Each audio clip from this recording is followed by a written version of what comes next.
most popular video on my YouTube channel is about a project that I technically never even completed. Here we are, 4 years later. I've got all the building materials in the back of my truck. I think it is high time we finish my mom's tiny house.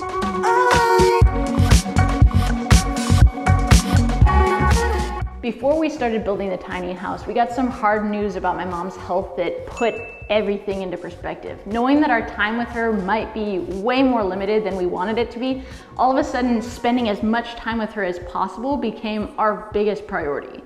But my parents lived in another state and we lived in a one-room farmhouse, and so I decided I needed to just build a tiny house in the backyard. My friend flew out and we got the thing framed and dried in, and having never done any construction projects like that before, I was shocked at what we were actually able to accomplish in 7 days.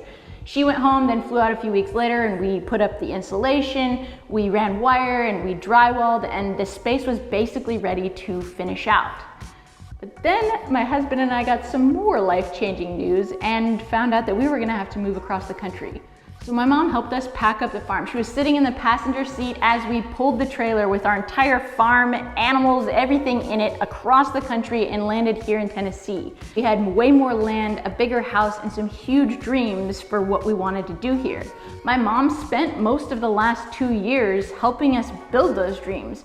But you know, they've been delayed by a global pandemic and by changes in business and mental health stuff and real life happening. So when my husband quit his job a few months ago so that we could spend more time together and really work on making this life that we want to live right now, even though things aren't perfect, we needed to consolidate some expenses, and we decided to move into the apartment that my mom usually stays in when she's here. But in that, we now need another place for my mom to stay when she comes here. So that brings us to right now and where I'm sitting. I am in the hayloft of our barn here in Tennessee, right above where I keep my goats, my donkeys, my livestock guardians, my alpacas. They're all directly below me. As it happens, it's at the exact same stage that I left the tiny house in Washington in. So I figured, let's just pick up right where we left off. The only hitch is that she'll be here in 7 days. And to keep her off the couch and to make sure that everyone still likes each other at the end of this 2 to 3 month visit, we're gonna finish this space and we're gonna give her the tiny house that we promised her 4 years ago. So let's do this dang thing, shall we?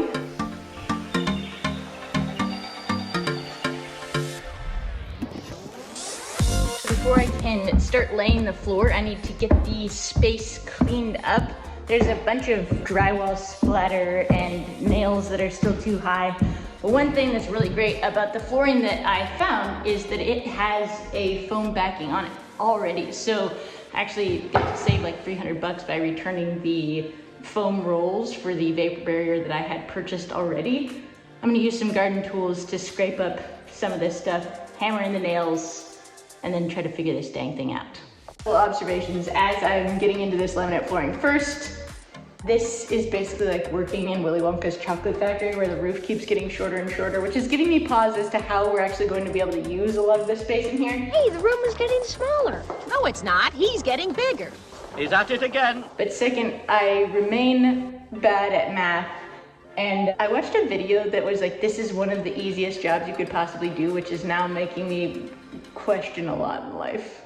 I quest for frugality. We're using some less than ideal pieces, which is why I have a little knife that I'm cutting this stuff off. One thing that is a constant, even when we're in the middle of big projects like these, is the farm stuff. So taking a little break from the forward bend to do a little squat and milk the cow, and then we're getting back to it. It is 3 p.m. My day, as usual, has been interrupted by 1,000 little bits of chaos. I just got some wood chips delivered. Then I had to field the pickup from the rental company for all the tables and chairs that were rented for the farm to table dinner in the school the other day. And it is time to finish this floor. So let's run upstairs and do that.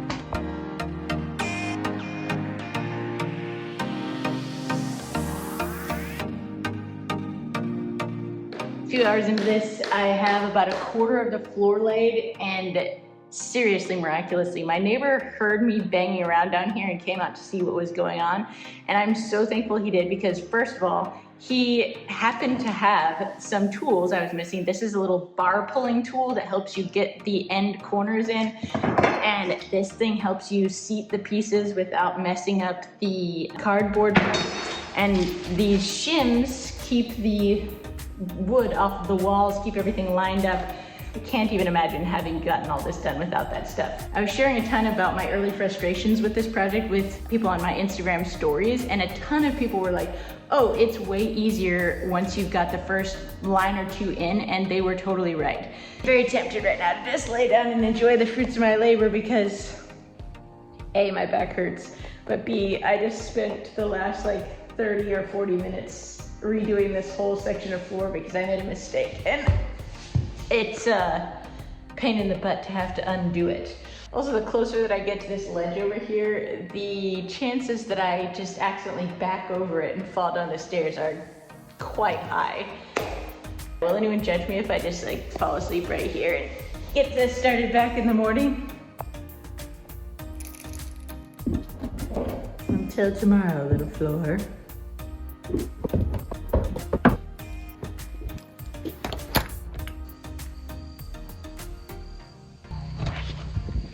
All right, freshly showered, clean clothes, tea is brewing. Let's get after this. If you've ever read the book, If You Give a Mouse a Cookie, you have a little insight into what my life is like.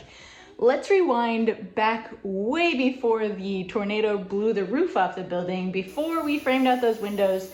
This is where the project actually started.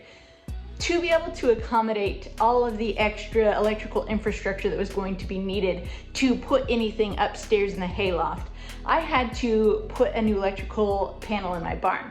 My friend Patrick came out from New York and helped me with that, but as usually happens with projects, once you open up a wall, you find a whole slew of other problems. There used to be a mini split in this wall that had in fact been improperly installed. It had rotted away the whole wall. So instead of just swapping out the panel and a few, little switches, we ended up having to reframe, re-drywall the wall. And then I was able to put in this part of the mini split. I bought a 2-unit mini split thing so that I could put one in here and one up there. Little did I know at the time that it would be a full year before I would put the second unit in, but now it's in.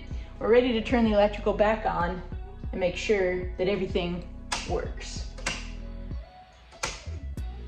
Let's do it. With that sorted, let's finish up this floor. We've got about 1/3 left to do, and hopefully enough ibuprofen to do it.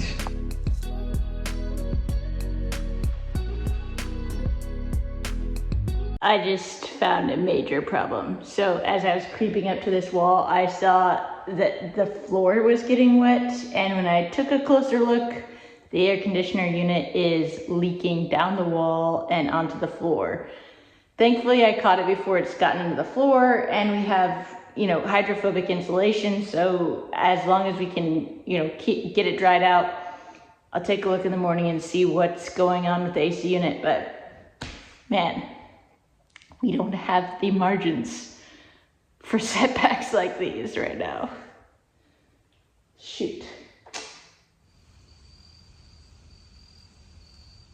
It is Friday night. Things have not gone to plan, which I feel like is actually going to be the title of my autobiography, but I tend to set really ambitious goals. Nothing motivates like a deadline, but what has happened this week to derail this project definitely was fully out of my control. So the AC broke.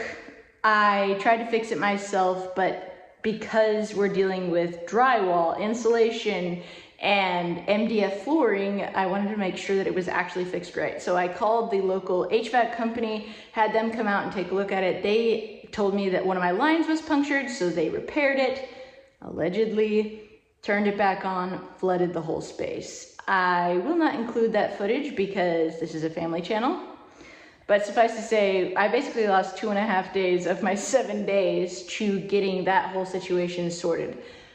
Hey kids, using duct tape to fix a water leak is not how it's done.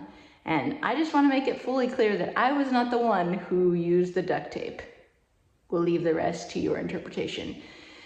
All that to say that we have to do a slight change in plans. Adam and I are going to clean out the apartment as quick and as best as we can. We are gonna get a mattress, clean out this space. I'm gonna finish this floor, and we're gonna camp in here until we finish out this space. I'm hoping it's not gonna be a long time, but there's no way in heck I'm gonna have my mom camping in an unfinished hayloft in my barn. So they can take over the apartment that Adam and I have been living in, and we'll camp down here. And Mom's still getting her tiny house. It's just gonna be a little longer. Hey, it's already been 4 years. What's another few weeks, right?